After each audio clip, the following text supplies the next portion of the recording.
Hola, ¿cómo están? Una vez más estamos por aquí en nuestro canal y me alegra muchísimo poder continuar esta conversación con ustedes. En este espacio hemos ido abriendo pequeñas ventanas hacia el mundo del autismo, tratando de entenderlo desde un punto de vista claro, humano y respetuoso. Mientras más avanzamos, más preguntas van a ir apareciendo, porque aprender no cierra camino, al contrario, los abre. Por eso hoy vamos a entrar en una de esas preguntas que mucha gente ha tenido durante años. Vamos a comenzar con una pregunta sencilla pero profunda. ¿El autismo ha convivido siempre con la humanidad o apareció como algo nuevo en algún momento de la historia? La ciencia moderna es reciente, las palabras que usamos son jóvenes, pero la vida humana es antigua, diversa y compleja. En relatos antiguos aparecen personas que evitaban el ruido, personas que preferían la rutina, personas que se enfocaban en un solo interés durante horas. Hoy esos patrones resultan familiares. Y aquí yo pienso, que tal vez lo nuevo no es la condición humana. Lo nuevo es que ahora podemos observar con más detalle. Entonces vuelvo a la pregunta. ¿Es el autismo algo reciente? ¿O simplemente estamos aprendiendo a ver lo que siempre estuvo ahí? Quizás ustedes recuerden a alguien de la infancia, de la escuela, del barrio o de la familia. Una persona que prefería la rutina, que se enfocaba profundamente en un solo tema o que necesitaba más calma en ciertos momentos. En ese tiempo no se hablaba de espectro autista. Esas diferencias pasaban desapercibidas. Durante siglos, la humanidad interpretó estas conductas desde lo que se conocía en cada época. No existía un marco científico que ayudara a comprenderlas. Por eso, cada comunidad explicaba estas diferencias según creencias y cultura. En algunos lugares se veía a estas personas como reservadas, en otros como individuos con una forma distinta de aprender. Y en muchos casos simplemente se atribuía a su comportamiento, a la personalidad o un carácter particular. No se comprendía que estas características podían formar parte de algo más amplio. Si miramos distintas civilizaciones, encontramos referencias interesantes. Por ejemplo, en algunas culturas asiáticas se valoraba a quienes hablaban poco y observaban mucho, se les veía como pensadores profundos, capaces de concentrarse durante horas en un solo tema. Por otra parte, en Europa, durante el Renacimiento, muchas personas que buscaban el aislamiento eran consideradas mentes dedicadas a la contemplación. Y en otros lugares, quienes mostraban una sensibilidad especial al sonido o al tacto eran vistos como personas con una percepción distinta del mundo. Estas características no se entendían como parte de un espectro, pero sí se reconocían. Cada cultura las interpretaba a su manera.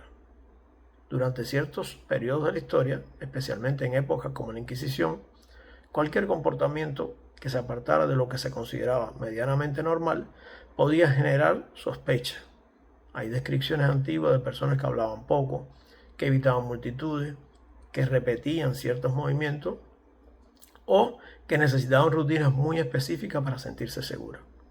Y algo llamativo es que en muchos de esos relatos, esas mismas personas eran descritas como poseedoras de una inteligencia excepcional, individuos capaces de pensar ideas adelantadas a su tiempo, de concentrarse en detalles durante horas o de desarrollar habilidades que la comunidad no comprendía.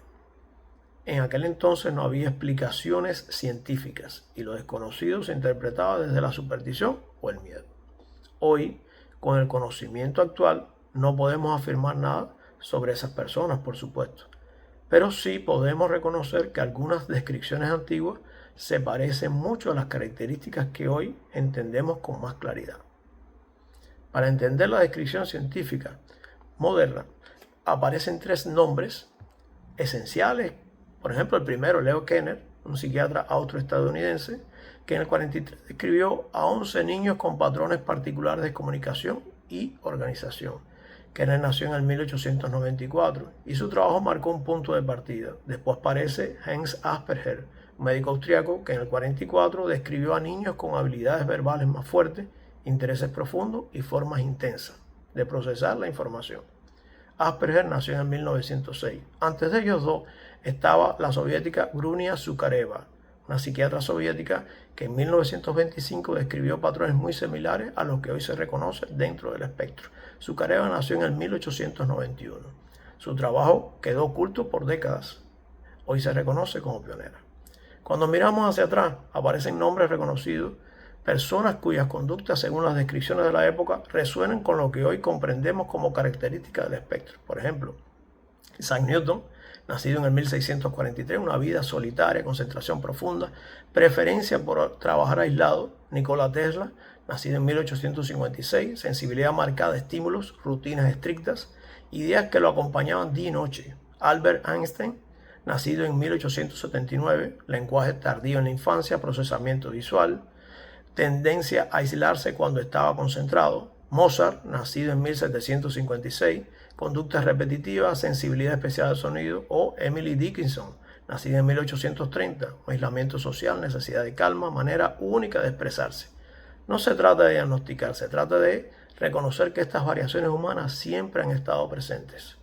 Después de ver estas historias, surge otra pregunta. ¿De dónde viene todo esto? La ciencia no señala un origen único. Habla de combinaciones biológicas, diferencias en el desarrollo neurológico y patrones que se transmiten a lo largo del tiempo. No hay un punto exacto donde todo comenzó. Lo que existe es un tejido complejo, un tejido que acompaña a la humanidad desde tiempos antiguos. Lo interesante de este recorrido es que entender el pasado nos prepara para mirar hacia adelante. Porque si estas características han estado presentes desde hace tanto tiempo, la pregunta natural es, ¿qué sabemos hoy sobre cómo se desarrolla? ¿Qué entendemos sobre sus posibles orígenes? ¿Y qué descubrimientos recientes nos ayudan a comprender mejor estas diferencias humanas? Ese será el tema del próximo video, donde vamos a entrar con calma en lo que la ciencia moderna ha encontrado en estos últimos años. Gracias por acompañarme. Nos vemos en el próximo video. Y recuerden, las palabras hacen el silencio y el silencio nos hace pensar. Nos vemos.